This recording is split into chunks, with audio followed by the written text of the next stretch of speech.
Lovely. So today I'm going to be telling you about how to dress. So I'm getting a lot of comments. People saying, "Damn man, you look so good. Damn man, you dress so well. We love the suit jacket, the tweed and all that."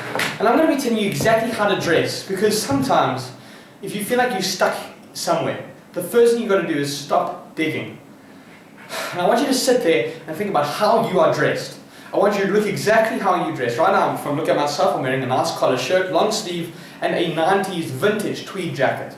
I've got a watch here that I'm using to keep track of time, and I'm wearing nice loafers, Italian leather loafers. I want you to sit there and think about, what are you wearing? Are you wearing shorts? Are you wearing a vest? And you need to understand that based on what you wear, there's a status assigned with how you dress. The other day I was at a second-hand shop, literally a second-hand shop, where the poorest of the poor, including myself, sometimes go and buy clothing, which is where I got this. And there was a member of the church who walked in. Now, he wasn't wearing a vest and he wasn't wearing shorts, which would symbolize low status or that he doesn't care about himself. He was wearing a suit jacket, a collar shirt, and crocodile leather shoes. Now, God knows where. God knows where he got the money or where he managed to find the crocodile leather shoes. But the point is that it was because of how he was dressed that I thought, this man isn't just a member of the congregation. He isn't just some random guy off the street who's a member of the church or who loves the Lord. He's someone who's probably a pastor. He's somebody who has higher rank or higher status within the organization of the church. And I want you to pay attention to that. Next time you go to a restaurant or an office block, or you even go to a coffee shop, I want you to take note of all the people in their positions. Look at the person, the barista making your coffee. Look at the people sitting there. Look at that man on his computer busy working. And look at how they dressed. And then you'll notice that how they dressed is actually indicating their status. Do you not think more highly of a man when he's dressed in a suit?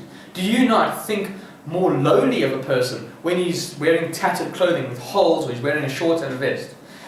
Sometimes when it comes to praying, and I like to look at how the other men who are praying and saying hymns and that are dressed. And there's one elderly man there who never dresses well. He always wears shorts and slip-slops. And I actually have lost a bit of course he's an elder and I must respect him, but I've also lost a bit of the faith or trust that I have in him, because he's not dressing well. He's not dressing like one should when they go and praise the Lord. So dressing makes a big difference, as I've just shown you.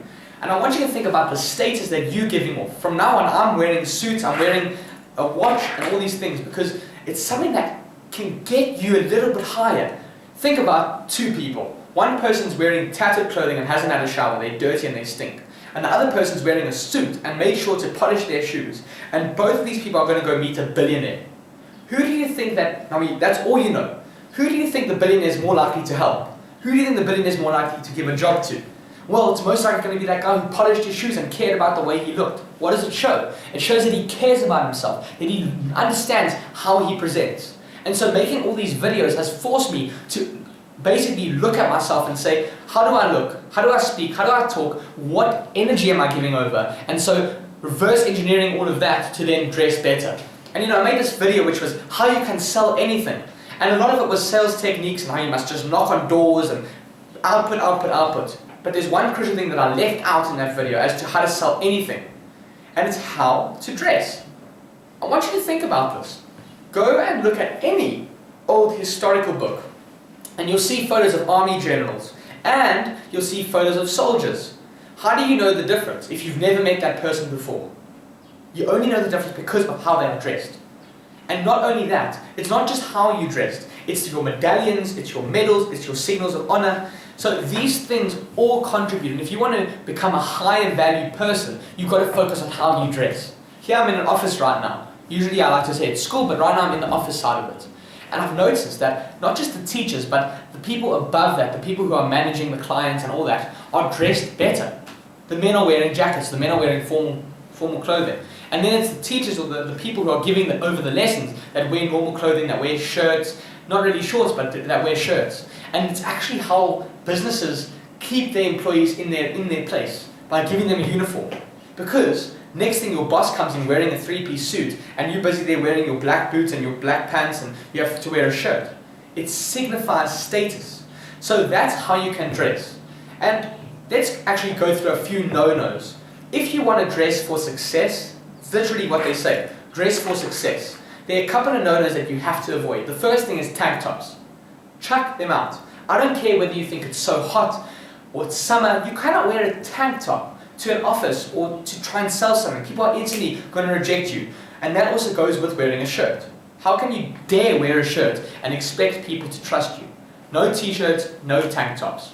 And none of these long sleeve shirts that look like pajamas. And the reason is because it's contextual. If you're going to go to sleep or you're having a sleepover, fine, wear pajamas, wear a gown. It doesn't make a difference because you're in the right context. If you're on the beach, if you're on the beach and enjoying the sand, enjoying the oceans, and you can see the birds and you just want to relax with your martini or with a Coke, it doesn't make a difference because you are in the right context to wear swimming costumes or wear a vest. But when it comes to being in the office, when it comes to doing sales, when it comes to presenting, sharing information and teaching people, well then you've got to start looking at how do you want to convey yourself and what kind of person do you want to be? Do you want to be one of those low-level operators who wear a vest? Do you want to be one of the high-level operators who people think, geez man, this guy's a crypto trader, he does trading, he does commodity trading, this guy has cash, I trust him.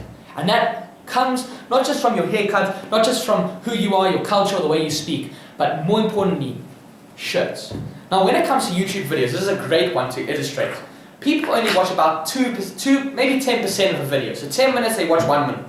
So people aren't going to watch the whole thing. And the reason why is because they don't trust. There's a reason they click off, because you don't trust. If you trust the person based on how they talk, who they are, do they have a good haircut, are they dressed appropriately, then you might be able to listen and stay for longer. And so wearing a suit or wearing a jacket at all moments, at all times, I haven't even taken this off today, is a simple decision. So we talk about no-nos, no shirts and no vests.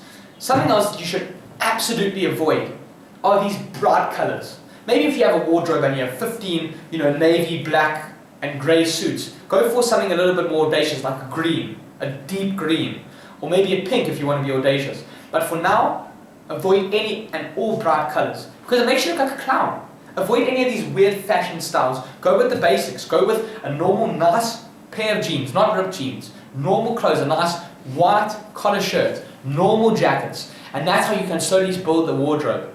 And here's a rule for you that I follow. From now on, when I buy clothes, I always buy something that's formal. I always buy a long sleeve shirt or a collar shirt. I always buy jackets. I always buy smart leather shoes. I don't just buy sneakers or tackies. So that's something that you can implement today to start dressing better. Because as I said, you can dress for success. And people will talk about manifesting abundance and law of attraction. And people think it's woo-woo and it's not really a true concept. But at the end of the day, let's go back to our coffee shop example. The reason you know that the barista is in his status and that working guy is in his status is based on how he dresses. Yes, you can see he has a fancy computer and a nice phone, but the first thing you see is how he's dressed. And based on how he's dressed is the status you assign to him and how you get treated. So I'm going to see. So far, I've been given a little bit more respect now that I'm dressing better, but it needs to be a long-term thing. And so my rule is I'm always going to be wearing a jacket when I leave the house, and a watch is even more important. That's exactly how to dress for success.